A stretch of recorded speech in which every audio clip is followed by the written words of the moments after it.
Government వచ్చిన తర్వాత ఎలా ఉంది పరిపాలన? బానే ఉందండి, చాలా బాగుంది అందరికి ఆయన వచ్చినాక. ఎన్నికల్లో హామీ ఇచ్చింది, పేదరికంలో ఉన్న వాళ్ళని ధనికులు చేస్తానన్న ఫ్రీ ఫోర్ విధానం కూటమి గవర్నమెంట్ తీసుకొచ్చింది. అలాంటిది ఈ పథకం తీసుకురావడం వల్ల బాగుంటది అంటారా? బాగుంటుంది, లేని వాళ్ళకి సాయం పొందుతుంది, చాలా బాగుంటది. పర్లేదండి, చాలా బాగున్నది. ఏదైనా అడ్మినిస్ట్రేషన్ పాయింట్ ఆఫ్ వ్యూ చాలా బాగున్నది. నెక్స్ట్ క్రైమ్ రేట్ బాగా తగ్గింది. గతంలో ఎట్లా ఉండేది? ఇంతకు ముందుకి ఇప్పుడు చాలా తేడా ఉందండి. అన్సేఫ్గా ఉండేది పోవడం, ఇప్పుడు చాలా సేఫ్టీగా ఉన్నది. అడ్మినిస్ట్రేషన్ చాలా బాగుంది. ఎంప్లాయీస్ కూడా గవర్నమెంట్ ఆఫీసులో టైం టు టైం పనిచేస్తున్నారు. గత పరిపాలన కంటే ఈ పరిపాలన ప్రాజెక్టులు అన్ని చేస్తున్నారు. రోడ్లు ఆనకట్టలు కట్టడం, ప్రతి విషయంలో కూడా బాగానే చేస్తున్నారు. గత ప్రభుత్వం అన్ని కట్టడాలు కూల్చివేయడం, నవరత్నాలు ఏవి సరిగా అమలు చేయకపోవడం, గవర్నమెంట్ జీతాలు సరిగ్గా ఇవ్వలేకపోవడం. ప్రభుత్వం మారింది కదా, ప్రస్తుతానికి అన్ని విధంగా బాగానే ఉంది.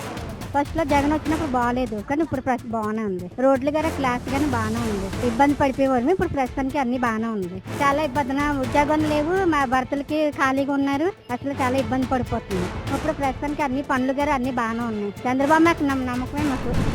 నిరుద్యోగ వృత్తి అనేది ప్రభుత్వం చెప్పినట్టు ఇస్తే బాగుంటది. సో దాన్ని బట్టి చూస్తే పరిశ్రమల అభివృద్ధి కూడా చెందుతాయని నేను అనుకుంటున్నాను, చెందుతాయని. ఎందుకంటే యువత కూడా బాగుపడాలి కదా.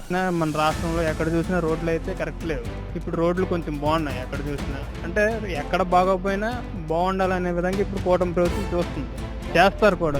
కుటుంబంలో బాగానే ఉందన్న, ఈ విధంగా అన్ని విధాలుగా బాగానే ఉందండి. రోడ్లు అవనండి, అభివృద్ధి అవనండి, అన్నీ బాగానే ఉన్నాయి.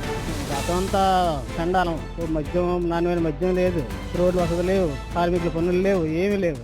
ఇప్పుడు బాగానే ఉందండి. ఇప్పుడైతే 5 సంవత్సరాల పరిపాలన అయితే బాగానే ఉంటుంది అనుకుంటాను నేనైతే. మరి సతపరిణామాలు మనం ఊహించలేము ఎలా ఉంటాయి. మరి ఇప్పుడు జరుగుతుంది కదండి. ఇప్పుడు నేను కార్మికుడినే, అర్థమవుతుందా? నేను భవన కార్మికుడినే. నేను రోజు పనికి వెళ్తాను. అప్పుడైతే వారానికి 3 రోజులు వెళ్ళడం కష్టం అయిపోయింది మాకు డ్యూటీ. అప్పటికి అది బాగానే ఉందండి. ఇప్పుడైతే చంద్రనాడు పరిపాలనతో సూపరణ. అతను పింఛన్ డబ్బుల కోసం కదా, రాసిన కోసం కదా, ఆడపిల్ల పన్ను కోసం కదా, ఏనికి తగ్గించలేవు లేదు. అసలు అంతా బాగా చేస్తారు. ఆయన తప్పేట్లేదు అసలు. అతను మాత్రం నమ్మకం కాదు, నమ్మకం ఉంది అక్కడ. చంద్రబాబు పరిపాలన అంతా సూపర్. అది తెలుగుదేశం పార్టీ చంద్రబాబు అంతే, అందరూ రైస్ ఇవ్వడము, దేనికైనా ఏ తగ్గింపు పెట్టలేదు, అంతా బాగానే చేస్తాడు ఆయన. కూటమి పరిపాలన చాలా బాగుంది సార్. రోడ్లు బాగున్నాయి, అభివృద్ధి బాగుంది.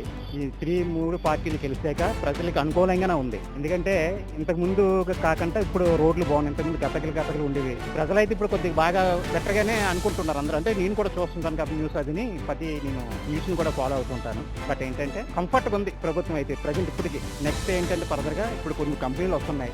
ఇంతవరకు జగన్ ప్రభుత్వం ఉన్నప్పుడు, వైసీపీ ప్రభుత్వం ఉన్నప్పుడు మనకి వచ్చిన కంపెనీలు కూడా ఫీడ్బ్యాక్ వచ్చింది కూడా బ్యాక్ వెళ్ళిపోయాయి.